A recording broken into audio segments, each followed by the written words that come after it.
3 huge mistakes that ruined countless Genshin accounts.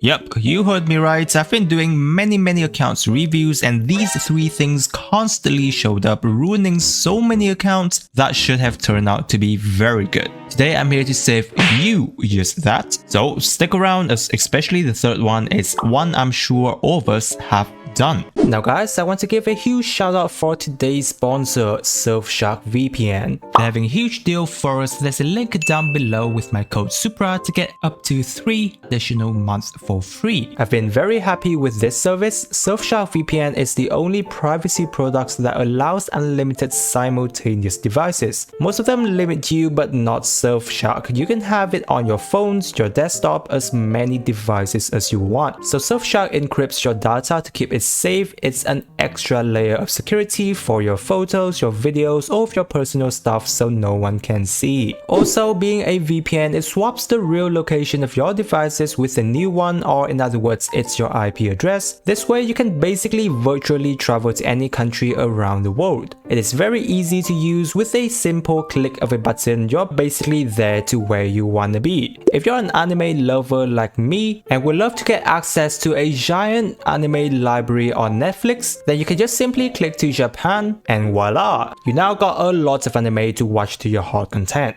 And what's great for us gamers is that you can now game in full privacy and security that includes big ones like hiding your IP, discords, and other chats, and now you don't really have to worry about it anymore. It also even potentially allows you to access gaming servers that weren't available in your countries before. Protection is truly key, guys. I'm sure any of you who have had your Genshin Impact account hacked before can truly understand this. So use my code SUPRA to get up to 3 additional months for free. There will be a link down in my description, and if for whatever reason you're unhappy, then again they do have a 30-day money back guarantee. So there's absolutely no risk for you to try out for yourself. Thank you Surfshark again for providing us a very good deal.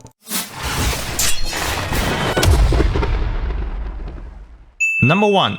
Wasting RFX XP. You shouldn't be leveling or maximizing copium RFX pieces. You have limited resins every day, and therefore the number of RFX you farm is also limited. But leveling up a 5-star RFX requires a lot of RFX folders, and the biggest resin killers in the game is when we try to get the best RFX roll for your beloved Genshin character. New card. What do you think? Oh, very nice. Look at that. It's very cool, Bateman, but that's nothing. Look at this. That is really nice. What do you think? Nice. Which is where many starts to fall into the RFX grinding trap. As you may have known about how to rate whether or not your RFX is good or bad, generally when it comes to many RFX rolls, anything below 30 crit value is considered to be bad. By the way, if you don't know how to calculate crit value, here's a quick formula, which is you get your crit rate times that by 2 altogether and plus your crit damage. But then how do you actually predict if an RFX is going to be good before reaching the max level? So here's a quick example for you. Let's say a piece have like defense, attack, and crit damage, and then on the +4 roll you get HP. So only 4 more stops left, which are +8, +12, +16, and +20 for substats roll. Sticking to the rule of 30 crit value, unless you roll everything into crit, that piece isn't even reaching 30 crit value. Which is where you can calculate that once you hit +8, if it's not crit roll, you should stop.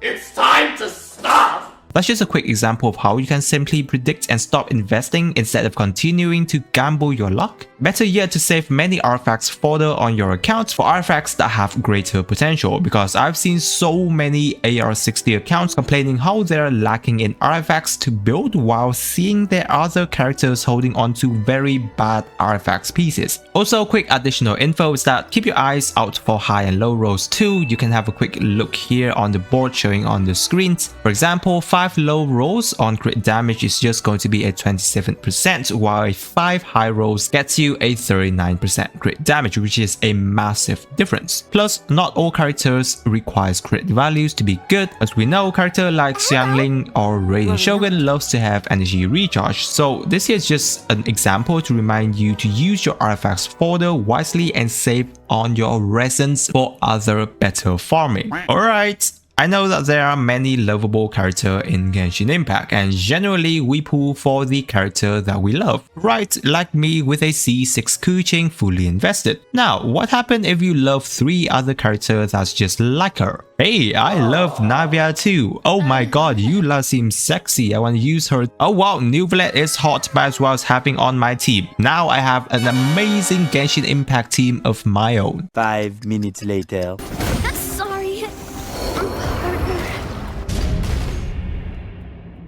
Well, apparently that's the case for many of the accounts right here. Yes, we know that Genshin is generally a game that you pull for whoever you like, and we shouldn't really consider too much about the meta. But like, guys, come on. There are basic requirements for a team to actually work here. Unless your main DPS can actually solo carry you, if you want your favorite character to do well, you'd want the other 3 party members of your team to work well with your main DPS. You can't just slot 4 hyper carries into a team saying because you love all of them and you don't really care about how well they do. Well, from my experience, regardless of how much you care less about the meta, anyone, and yes, I also mean you who are listening, would love to have your main DPS do well in whatever content you are using them in. So play by the rule of the game a bit and make sure you have good sub DPS and support character built, while not wasting too many Primogems pulling on other DPSs just yet. If you want to know how to build some of the best team for your favorite character, guys, I have a whole playlist of specific character team building to stop you from potentially wasting too much Primogems on pulling unwanted DPS for your account in the current state. Oh my god, I'm just one constellation away from C6 Farzan. And while looking at my pity, apparently I just get a 5-star like 2 pulls ago, so I have another 80 pulls at least before my guaranteed 5-star comes, so yeah, I should be safe. Please C6 Farzan, just 1 copy.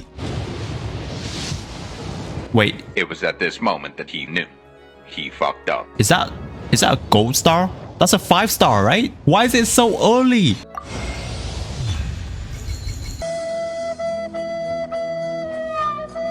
Well, this is a serious issue among a lot of you. Building pity is not a real thing. You are actually lying to yourself. Whenever someone says they are building pity, Are you sure about that? you can quite immediately understand that they, for the love of God, cannot control their impulses to click on the wish button every time they get 160 primos.